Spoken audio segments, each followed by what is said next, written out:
നിയമസഭാ തെരഞ്ഞെടുപ്പിൽ കോൺഗ്രസ് വലിയ വിജയപ്രതീക്ഷയിലാണ്. ഇപ്പോൾ കോൺഗ്രസ് നേതാവ് മാത്യു കുളനാട് നമ്മോടൊപ്പം ചേരുകയാണ്. നമ്മൾ സംസാരിക്കുന്നതിന് തൊട്ട് മുൻപ് ഈ KPCC ഓഫീസിൽ ഇന്ദിരാഭവനിൽ കാര്യമായ ഒരുക്കങ്ങളൊക്കെ കവർ ചെയ്തിട്ട് ഞങ്ങൾ വരുന്നത്. കോൺഗ്രസിൻ്റെ ഇക്കാര്യത്തിൽ ഒരു പ്രതീക്ഷ എങ്ങനെയാണ്? ഞങ്ങൾ തികഞ്ഞ ആത്മവിശ്വാസത്തിലാണ്. കാരണം ഞങ്ങൾ ഈ എണ്ണലിൻ്റെ മണിക്കൂറുകളിലേക്ക് അടുക്കും തോറും കിട്ടുന്ന ഫീഡ്ബാക്സ് നമ്മൾ പ്രതീക്ഷിച്ചതിനേക്കാളും നല്ലൊരു വിജയം നമുക്ക് നേടാൻ കഴിയും എന്നത് തന്നെയാണ്. ഇപ്പോൾ ഏറ്റവും അവസാന മണിക്കൂറുകളിൽ ഞങ്ങളുടെ ഒരു പ്രതീക്ഷ ഒരു പക്ഷേ വളരെ ഇവിടെ പ്രവചിക്കപ്പെട്ടതിലും പറഞ്ഞതിനേക്കാളും പ്രൊജക്റ്റ് ചെയ്യുന്നതിനേക്കാളും ഒക്കെ അപ്പുറമുള്ളൊരു വിജയം UDFന് ലഭിക്കാം എന്നുള്ളതാണ് ഞങ്ങൾ കണക്കുകൂട്ടുന്നത്. ഈ ഭരണവിരുദ്ധ വികാരം അത് സ്വാഭാവികമായും റിഫ്ലക്റ്റ് ചെയ്തിട്ടുണ്ടാകുമോ?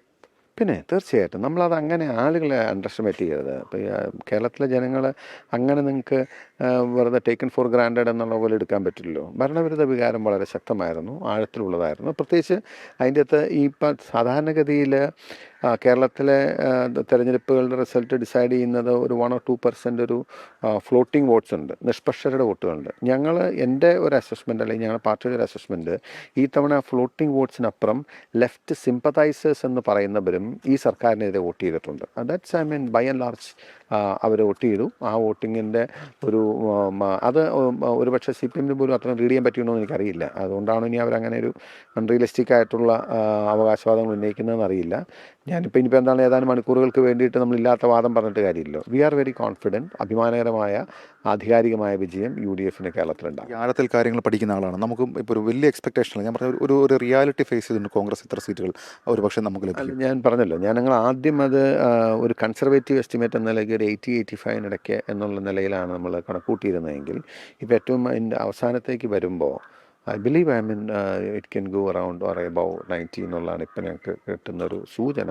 ഒരുപക്ഷെ കാരണം ആ വേവ് എന്തുമാത്രം ആഴത്തിലുള്ളതെന്ന് മനസ്സിലാക്കണം. ഒരുപക്ഷെ it can go beyond that also. അപ്പം അതുകൊണ്ടാണ് ഞാൻ പറഞ്ഞത് ഞങ്ങൾക്ക് ആത്മവിശ്വാസം വർദ്ധിച്ചു വരികയാണെന്ന്. അതല്ലെങ്കിൽ സ്വാഭാവികമായിട്ട് നമ്മൾ കണക്കൂട്ടിയിൽ നിന്നും ചില ഫാക്ടേഴ്സ് നമുക്ക് എതിരായിട്ട് വർക്ക് ചെയ്തിട്ടുണ്ട്, അല്ലെങ്കിൽ ഇന്ന ഫാക്ടേഴ്സ് അങ്ങനെ വരുമല്ലോ. ഇതിപ്പോൾ ഞങ്ങൾ പ്രതീക്ഷിക്കാത്ത ഫാക്ടേഴ്സ് നമുക്ക് അനുകൂലമായി വർക്ക് ചെയ്തിട്ടുണ്ടെന്നുള്ള ഒരു ഫീഡ്ബാക്സ് നമുക്ക് കിട്ടുകയാണ്. So we are more confident. അതിൽ എല്ലാവിധ ആശംസകളും നേരുന്നു. കോൺഗ്രസ് നേതാവ് മാത്യു കുളനാടാണ് നമ്മളൊപ്പം ചേർന്നത്. 90 സീറ്റിലധികം നേടി കോൺഗ്രസ് തിളക്കമാർന്ന വിജയം നേടുമെന്നാണ് അദ്ദേഹം പറഞ്ഞത്. ക്യാമറാമാൻ രഞ്ജിത്ത് ഫ്രാൻസിസിനൊപ്പം ഷെഫീദ് റാവുത്തർ, 24 തിരുവനന്തപുരം.